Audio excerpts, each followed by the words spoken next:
How dare you!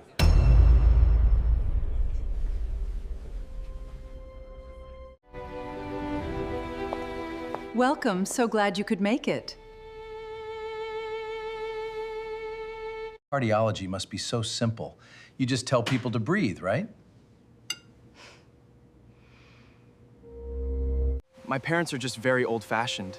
I can't risk losing my inheritance.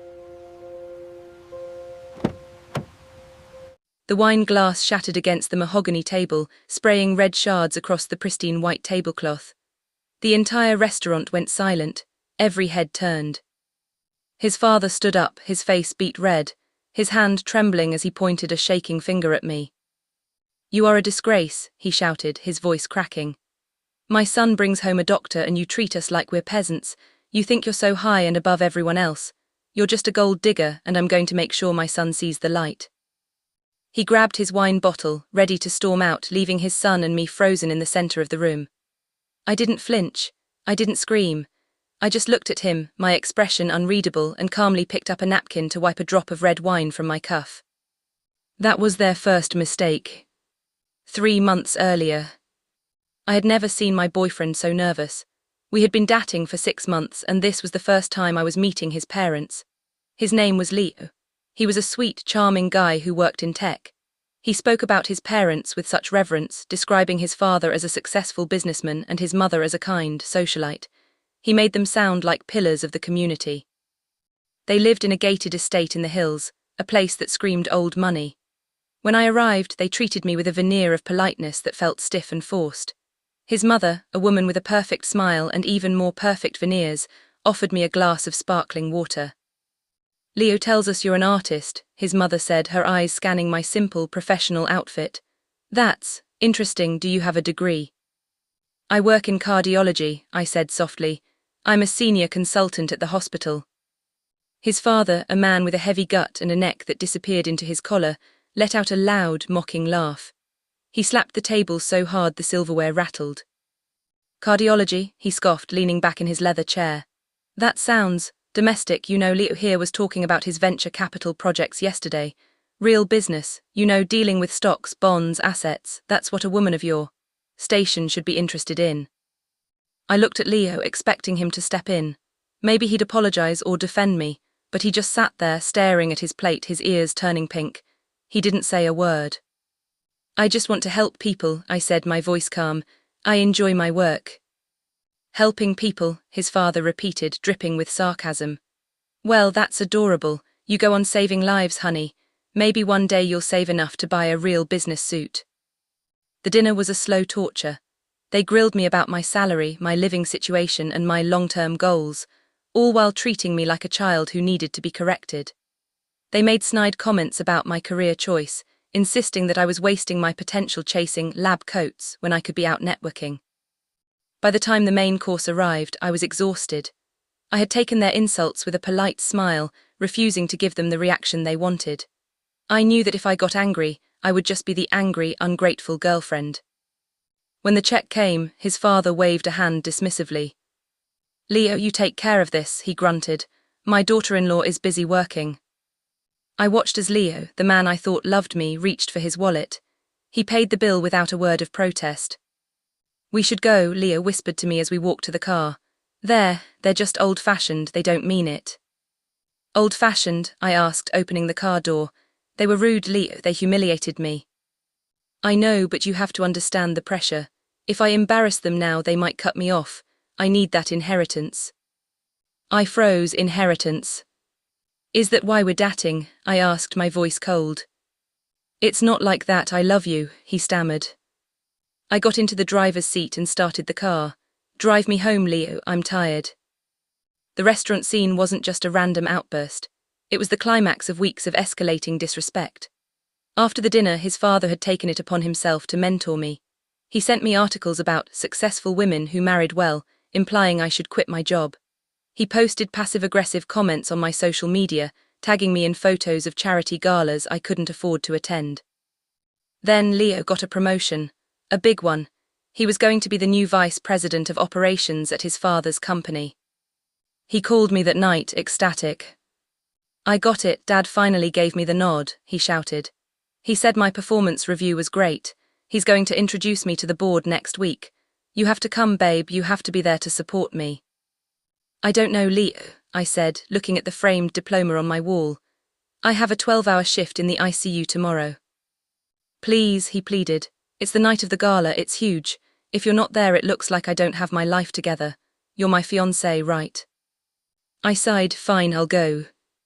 That was their second mistake. The gala was held in the ballroom of the Ritz-Carlton. It was a sea of black ties and evening gowns. Leo looked stunning, but he was practically vibrating with anxiety. He kept checking his watch, his grip on my hand tightening. We're late, he hissed. Don't worry, I said, smoothing my dress. We'll make an entrance. We walked in, the room hushed, people turned to look. Leo beamed, the spotlight hitting him like a prize. Suddenly a hand grabbed my elbow. A man in a tuxedo, clearly the butler, pulled me aside. Excuse me, miss, he said, looking at me with undisguised disdain. The VIPs are having a private dinner in the main hall. You and your companion should probably take a seat at the family table in the back. I looked at him, confused. We're with the Smiths. The Smiths, the butler laughed, a cold, sharp sound. I'm afraid Mr. Smith isn't here tonight. You must have the wrong room. No, he's coming, I said. My fiancé is here. Just then Leo spotted us. He waved frantically, rushing over. Babe, there you are, I told you we should have come in the back entrance. He grabbed my hand, ignoring the butler, and pulled me toward the main hall. The music stopped. The chatter died down. And then I saw him.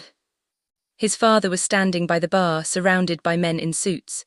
He was holding court, telling a story that had the entire room laughing. He looked powerful, untouchable.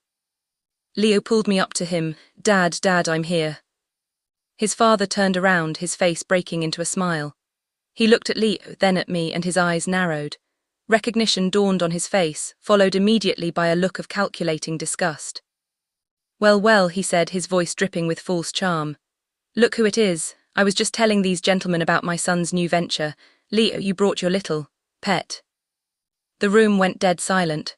The men in suits exchanged glances. Some of them clearly enjoying the show. Leo, who is this? The father asked, stepping closer. He towered over me, looking down his nose. I didn't know you were dating a nurse. She's not a nurse, Leo stammered, sweating. She's a doctor, she works in the hospital. A doctor? His father let out a loud, incredulous scoff. Don't be ridiculous, she's a glorified secretary. Look at her clothes. Where did she get that dress? She couldn't afford it on a nurse's salary. He turned to the men in suits. You know, my son has a lot of potential, but he has terrible judgment in women.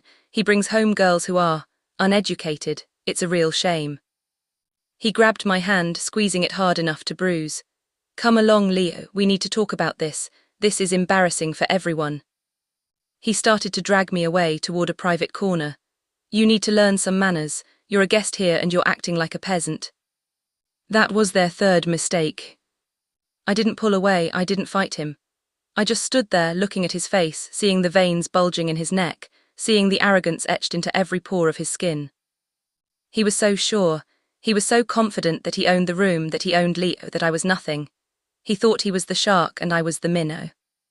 But he didn't know who he was talking to. Let go of me, I said. He laughed. What did you say? I said, let go of my hand. He yanked me back, almost throwing me against the wall. You ungrateful little. I'm not the ungrateful one, I said, my voice rising but still controlled. You're the one who doesn't know who you're looking at. Suddenly Leo stepped in. Dad, stop it, you're making a scene, just apologize to her. Apologize? The look on his father's face was priceless. He looked at Leo as if he had grown a second head. He looked at me with pure, unadulterated hatred. Apologize, he roared, to asterisk her to a nobody. He reached into his jacket pocket, looking for his phone, likely to call security. That was the moment. I turned to the crowd.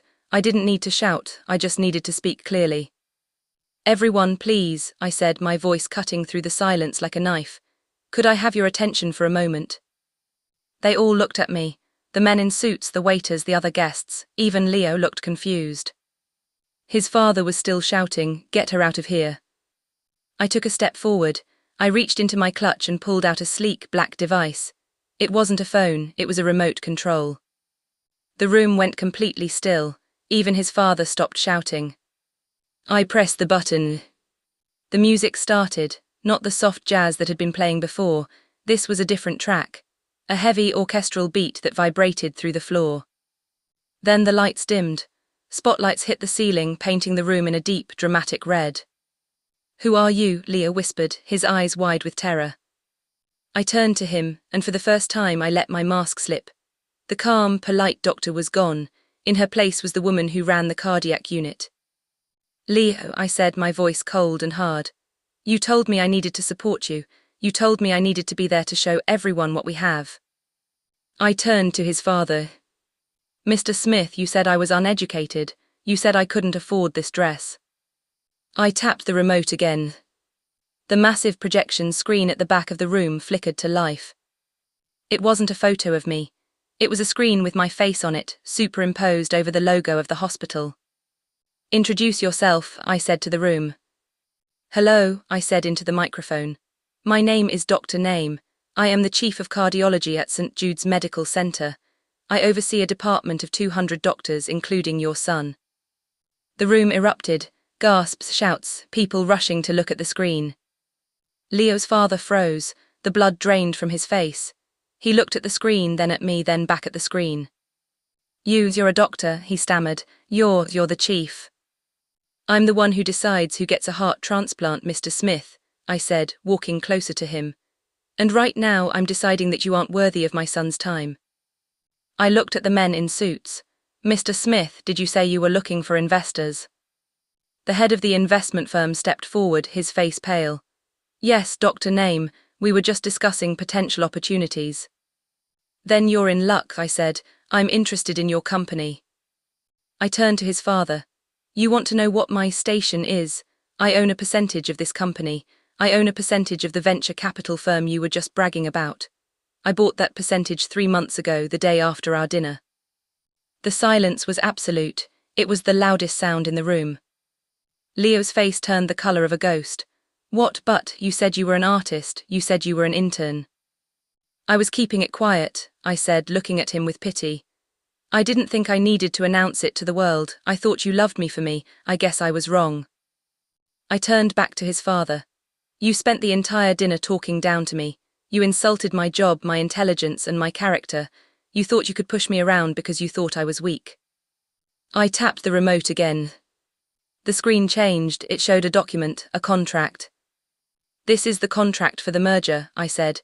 I signed it this morning. You just signed away 51% of your company. His father dropped his phone. It clattered on the floor. Impossible, he whispered. It's done, I said. The board has already approved it. You're no longer the boss, Mr. Smith. You're just a junior employee now. The realization hit him like a physical blow. He slumped against the bar, his knees buckling. The arrogance was gone, replaced by a look of sheer, utter defeat. That was their final mistake. The revenge cascade was swift and merciless. The very next morning the news broke. The Smith family company was being acquired, the stock price plummeted, his father was stripped of his titles. The board of directors, who were all clients of my hospital, voted unanimously to fire him. His mother called me, hysterical, begging me to stop it. I listened to her for 5 minutes, hearing her threaten me, hearing her call me names. Then I hung up. I didn't tell her that I had already frozen the assets of the family trust. Leo tried to come to my hospital the next day. He stood outside my office waiting for hours. When I finally came out, he grabbed my arm. Babe, please, he cried. I didn't know. Dad told me you were just. He told me you were a nurse. He said you were lying to me. I looked at him. I saw the genuine fear in his eyes. He realized that the person he thought he was, the man he thought he was a fabrication. Let go of me, Leo, I said softly. You knew, you sat there and you let him humiliate me. You didn't defend me then. So you don't get to defend me now. I love you, he sobbed. I really do. I don't love a liar, Leo, I said. I loved the man I thought you were, but that man doesn't exist. I walked away. I didn't look back. 3 months later, I walked into the lobby of the new medical center I was opening. It was a state-of-the-art facility, the finest in the city. I was wearing a tailored suit, not a nurse's uniform. I looked like the woman I was. I walked past the front desk where a young woman was working. She looked up at me, her eyes widening. "Welcome to St. Jude's," she said, her voice professional. I smiled at her. "Thank you, you're doing a great job." I walked out to the balcony overlooking the city. I looked down at the street below. There, standing on the corner, was Leo. He was wearing a suit that looked too big for him. He was holding a cardboard sign. It read, "Former CEO needs work, will do anything." I saw him look up. He saw me, his face crumpled. He started to beg, to wave his hands, but I didn't care. I didn't feel anger anymore. I didn't feel satisfaction. I just felt peace. I turned and walked back into the building, leaving him behind in the shadows. Have you ever been underestimated by someone who had no idea who they were dealing with? Tell me your story in the comments. If you enjoyed this story, like, subscribe and turn on notifications for more revenge stories every week.